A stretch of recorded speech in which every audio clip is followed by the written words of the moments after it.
The choice is in your hands. There is no way of dealing with a decision on this scale except by putting it to the people.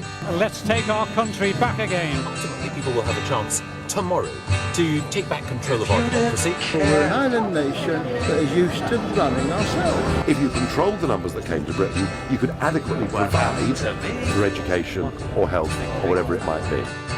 This referendum is making clear to me when I'm campaigning that it's between the rich and the poor. On the motorways, you'll get lorry drivers beeping their horns and going, "UKIP, come on." 28 member states cannot even organise a takeaway carry. Another 20, 30 years, there won't be any white, they will all be coloured. Do we want to be sucked into a federal super state? No, we absolutely don't. These are the issues that are affecting people's lives. This is what people are going to vote on in the referendum. They lied about the costs of Europe. They lied about Turkey's entrance to Europe. They lied about the European army. What do we want? Britain needs to stay in the I want to remain in Europe, but that means agreeing with him. Description of how everyone feels about most things these days. For pigs on the wing.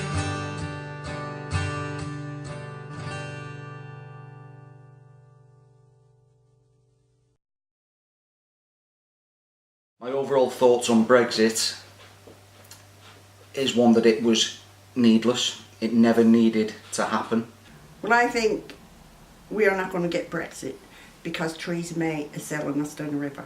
There wasn't a clamour in the UK by people to leave. The MPs in Parliament are not giving the people what we voted for. This came about simply because of a small group of people in the Conservative Party. We won the vote 3 years ago and we're still not out of the EU, which I think is disgusting.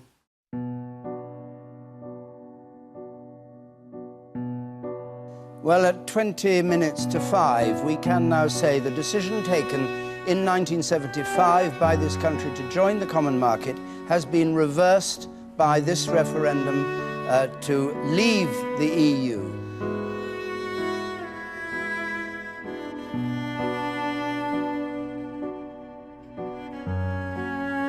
The sun has risen on an independent, united kingdom.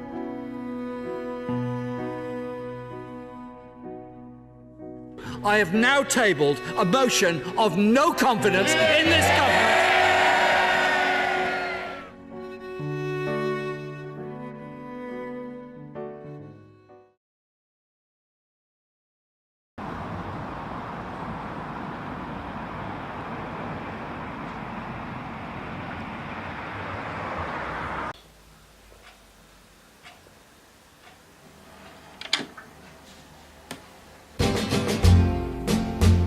I am Wilma Hamilton and I am a Brexiteer.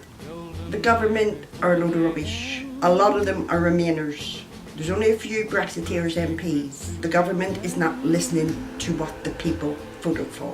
What we want, what we voted for, we're not getting. Two people I think would be good is Jacob Rees-Mogg and Boris Johnson, because they are true Brexiteers. They are fighting for the people. They are fighting for democracy, unlike most MPs in government. Well, I think it won't benefit me, but it benefit my grandchildren and my great-grandchildren, because we want our borders back, we want our country back, and we don't want to be ruled by the EU, which my grandchildren and my great-grandchildren will do if we stay in. Before the EU, our life was good. We had our own borders, we had our own courts, our own judges. We had a lovely country, and that's why I want Brexit to put the great back in Britain. How I voted for the common market, it wasn't the EU, it was the common market. My husband was a servant soldier in the army and he could not vote, but I could vote, and I voted against getting into the common market because I didn't think it would serve our country very well. Life as a soldier's wife was good, but my husband was away a lot of the time, months and months on end, so I was like a single mother with 2 daughters, and I had a job and looked after my daughters. In fact, I had 3 jobs while my husband was away all the time. But we had a good life. The army looked after us. and if there was any problems, all we had to do was go to see the colonel of the regiment, and he sorted it out. So what are your thoughts on the reports that Nigel Farage made millions from Brexit by shorting the value of the sterling? Nigel Farage would not do that. He is a good, honest man. He is a Brexiteer, and it was him that started over 20 years to get us the referendum to get us out of the EU. It's impacted on the council elections because Conservative Party are not doing as the people asked for. So now the people are fighting back, and that's why Conservatives and Labour missed out. 17.4 million people are probably voting for the Brexit Party.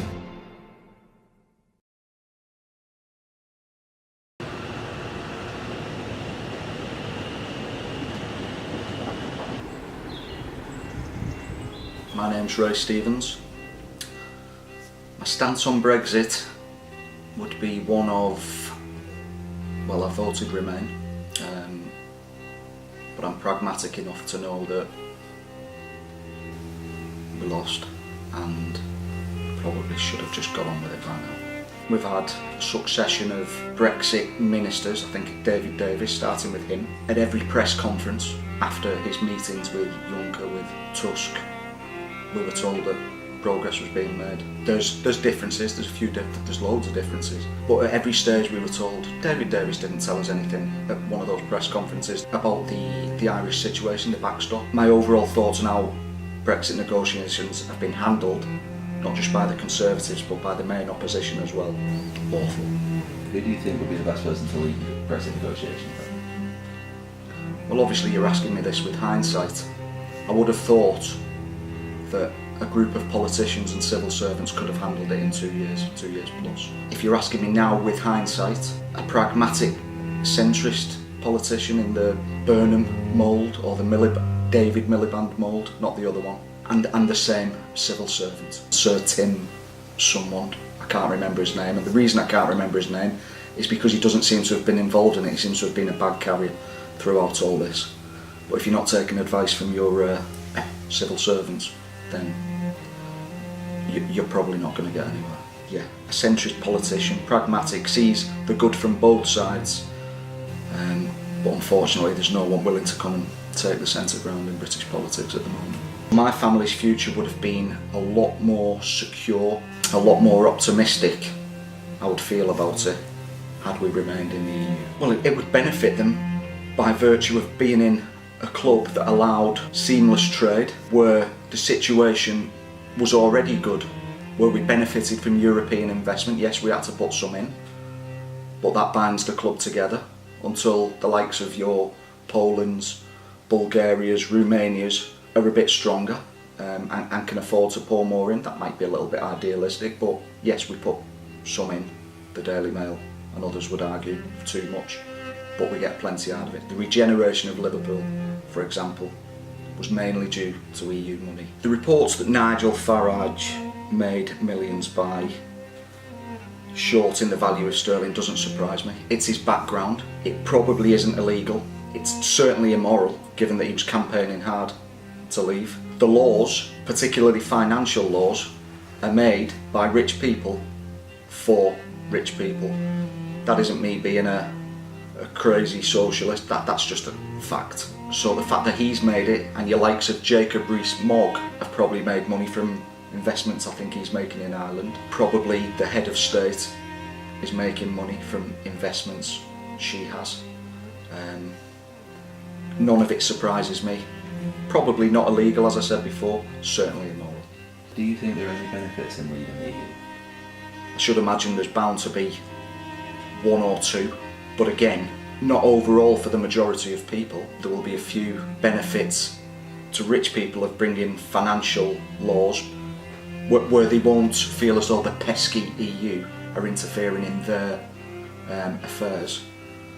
But overall, for the reasons I mentioned earlier about the investment that the EU ploughs into the UK as well, I can't actually think of any tangible benefits in leaving the EU. In the position I took as a Remainer, I should be glad that there's one closer than ever, or appears to be closer than ever, but it doesn't sit easy with me at all. I'm worried about the precedent that would set for any future votes, not just one of this magnitude. But that said, you could argue that we haven't seen anything of the like of this before. I don't know enough about the one when we joined to know if it was this divisive, but knowing what we all know now, I'm pretty certain that there would be many people vote differently.